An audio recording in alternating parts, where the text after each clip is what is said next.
ಉತ್ತರ. ಮಾನ್ಯ ಅಧ್ಯಕ್ಷರೇ, ರಾಜ್ಯಪಾಲರ ಭಾಷಣದ ಮೇಲೆ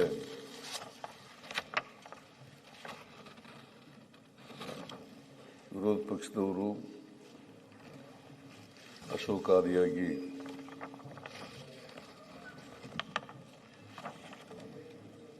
ಹದಿನೈದು ಜನ ಮಾನ್ಯ ಸದಸ್ಯರುಗಳು ಮಾತನಾಡಿದ್ದಾರೆ.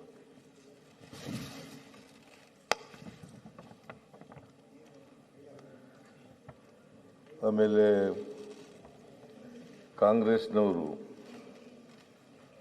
ವಂದನಾ ನಿರ್ಣಯ ಮಂಡಿಸಿ ಮಾತಾಡಿರ್ತಕ್ಕಂಥ ಪೊನ್ನಣ್ಣವರು ಮತ್ತು ಪ್ರದೀಪ್ ಈಶ್ವರ್ ಅವರು ಅನುಮೋದನೆ ಮಾಡಿದ್ದಾರೆ. ಸೊ ಇವರು ಸುಮಾರು 9 ಜನ ಮಾತಾಡಿದ್ದಾರೆ. JDSನಿಂದ ಒಬ್ಬರು ಮಾತಾಡಿದ್ದಾರೆ, ಫ್ಲೋರ್ ಲೀಡರ್ ಸುರೇಶ್ ಬಾಬು ಅನ್ನೋರು. ಆಮೇಲೆ ಪಕ್ಷೇತರರು ಇಬ್ಬರು ಮಾತಾಡಿದ್ದಾರೆ ಮಾನ್ಯ ಸದಸ್ಯರು. ಒಬ್ಬರು ಜನಾರ್ದನ್ ರೆಡ್ಡಿ ಅನ್ನೋರು,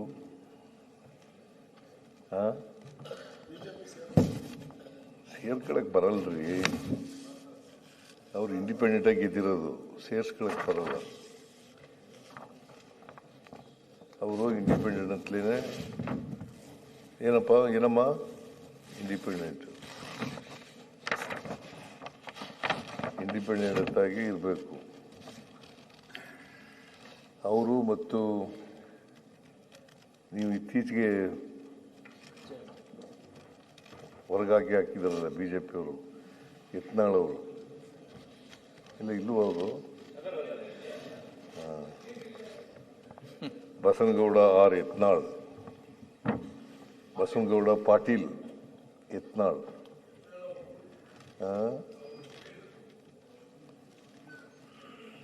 ಅವರು ಸೇರಿ ಒಟ್ಟು 27 ಜನ ಮಾನ್ಯ ಸದಸ್ಯರುಗಳು ಮಾತನಾಡಿದ್ದಾರೆ.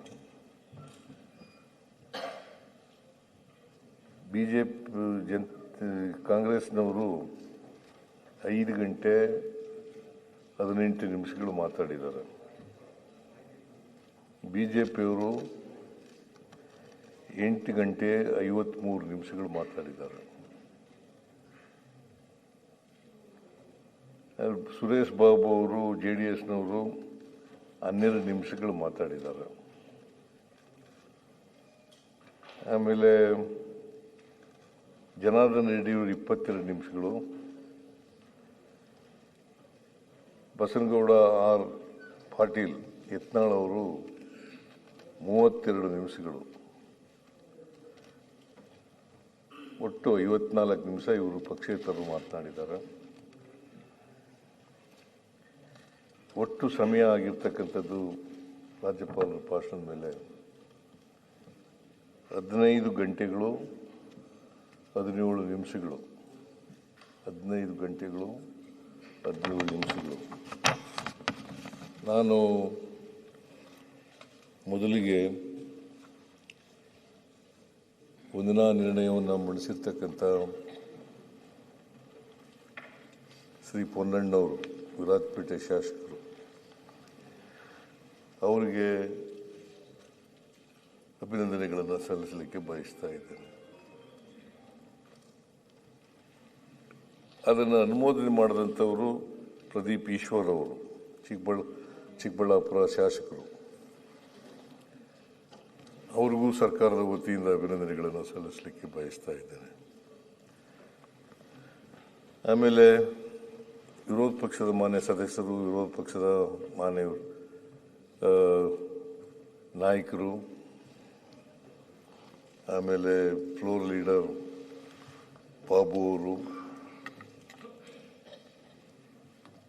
ಯತ್ನಾಳ್ ಅವರು, ಜನಾರ್ದನ್ ರೆಡ್ಡಿಯವರು, ಅವರು ಪಕ್ಷೇತರರು, ಅವರೆಲ್ಲರಿಗೂ ಕೂಡ ಸರ್ಕಾರದ ವತಿಯಿಂದ ಅಭಿನಂದನೆಗಳನ್ನು ಸಲ್ಲಿಸಲಿಕ್ಕೆ ಬಯಸ್ತಾ ಇದ್ದೇನೆ.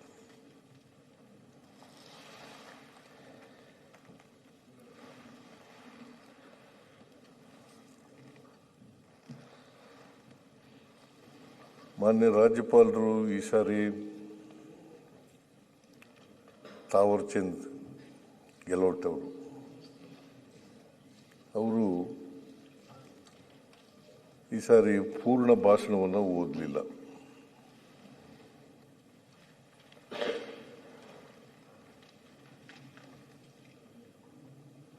ಮೊದಲನೇ 3 ವಾಕ್ಯಗಳನ್ನು ಓದಿದ್ರು. ಆಮೇಲೆ ಕೊನೆಯಲ್ಲಿ ಜೈ ಹಿಂದ್ ಜೈ ಕರ್ನಾಟಕ ಅಂತ ಹೇಳಿದ್ರು. ನಾವು ಜೈ ಸಂವಿಧಾನ ಅಂತ ಬರ್ಕೊಟ್ಟಿದ್ದೆವು. ಅದನ್ನು ಓದಲಿಲ್ಲ, ಸಂವಿಧಾನ ಓದಲಿಲ್ಲ. ಆತರವಾಗಿ ಪಾಪ ಓದರು. ನಾನು ಅವರು ರಾಷ್ಟ್ರಗೀತೆನಾರು ಕೂಡ ಮುಗಿಯುವವರೆಗೆ ಇರಬೇಕಾಗಿತ್ತು. ಅದನ್ನು ಆಡಿಸ್ತಕ್ಕಂಥ ಕೆಲಸವನ್ನು ಸದನ ಮಾಡ್ತಿತ್ತು. ಅದಾದಮೇಲೆ ಕೂಡ ಹೋಗ್ಬೋದಾಗಿತ್ತು. ಒಟ್ಟಾರೆಯಾಗಿ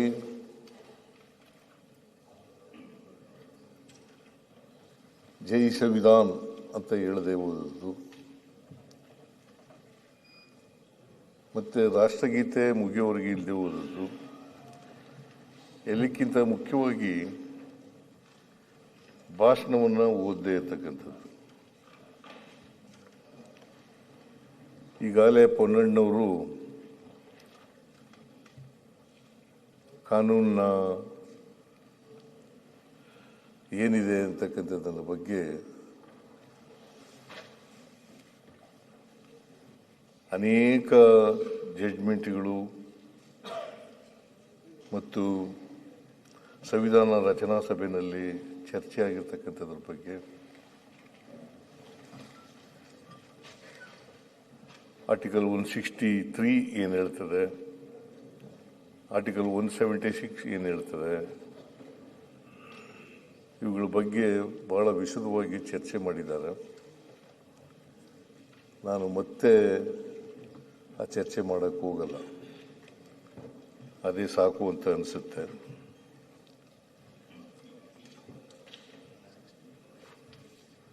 ವಿರೋಧ ಪಕ್ಷದ ನಾಯಕರು ಮೊದಲು ಮಾತಾಡಲಿಲ್ಲ. ಸುನೀಲ್ ಕುಮಾರ್ ಮಾತಾಡಿದ್ರು. ಸುನೀಲ್ ಕುಮಾರ್ ಅವರು ಬಹಳ ಮುಖ್ಯವಾಗಿ ಸರ್ಕಾರ ಅಳಿ ತಪ್ಪಿದೆ ಅಂತಲ್ಲ, ಹದಗೆಟ್ಟಿದೆ ಅಂತ ನೀವು ಹೇಳಿದ್ದು.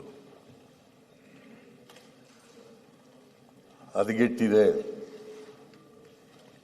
ಆಡಳಿತ ಹದಗೆಟ್ಟಿದೆ, ಮತ್ತೆ ಸಂವೇದನಾ ರಹಿತವಾದಂಥ ಸಂವೇದನಾ ಇಲ್ಲದೆ ಇರ್ತಕ್ಕಂಥ ಸರ್ಕಾರ ಇದು. ಸಂವೇದನೆಯೇ ಇಲ್ಲ. ಆಮೇಲೆ ಅಸಹಾಯಕ ಮುಖ್ಯಮಂತ್ರಿ, ಅಸಹಾಯಕ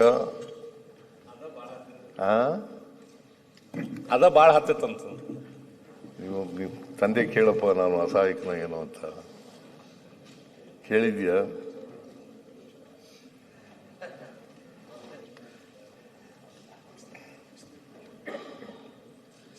ಅಸಹಾಯಕ ಮುಖ್ಯಮಂತ್ರಿ ಅಂತ ಹೇಳಿದ್ದಾರೆ.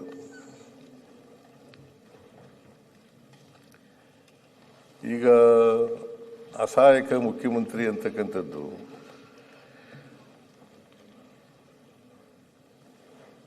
ಒಂದೊಂದು ಸಾರಿ ಅಸಹಾಯಕತೆಯಿಂದ ವ್ಯಕ್ತ ಮಾಡ್ತಕ್ಕಂಥ ಪರಿಸ್ಥಿತಿ ನಿರ್ಮಾಣ ಆಗುತ್ತೆ.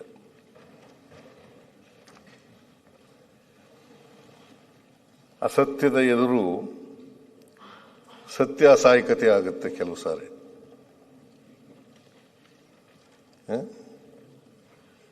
ಅಲ್ವೇನ್ರಿ?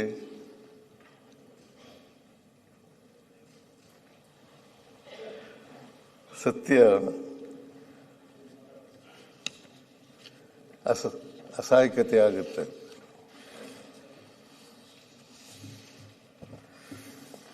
ನಾನು ವಿರೋಧ ಪಕ್ಷದವರಿಗೆ ರಾಜ್ಯಪಾಲರು ಪೂರ್ಣ ಓದಲಿಲ್ವಲ್ಲ, ಇವರು ಚರ್ಚೆ ಮಾಡಲ್ಲ ಅಂತ ಅನ್ಕೊಂಡಿದ್ದೆ ನಾನು. ಎಲ್ಲೋ ಒಂದು ಕಡೆ ನನಗನ್ನಿಸ್ತಾ ಇತ್ತು ಇವರು ಚರ್ಚೆ ಮಾಡಲ್ಲ ಅಂತೇಳಿ. 15 ಜನ ಮಾತಾಡಿದ್ದಾರೆ, ಭಾಳ ಸಂತೋಷ. 15 ಜನ ಮಾತಾಡಿದ್ದಾರೆ, ಭಾಳ ಸಂತೋಷ ಅಂತಕ್ಕಂಥ ಮಾತುಗಳನ್ನು ಹೇಳಲಿಕ್ಕೆ ಬಯಸ್ತಾ ಇದ್ದೇನೆ. ಅವರೆಲ್ಲರಿಗೂ ಇನ್ನೊಮ್ಮೆ ಅಭಿನಂದನೆಗಳನ್ನು ಹೇಳಲಿಕ್ಕೆ ಬಯಸ್ತಾ ಇದ್ದೇನೆ. ನ್ಯೂಸ್ ಫಸ್ಟ್, ನಿರ್ಭೀತಿಯಿಂದ ನಿಮ್ಮ ಪರವಾಗಿ.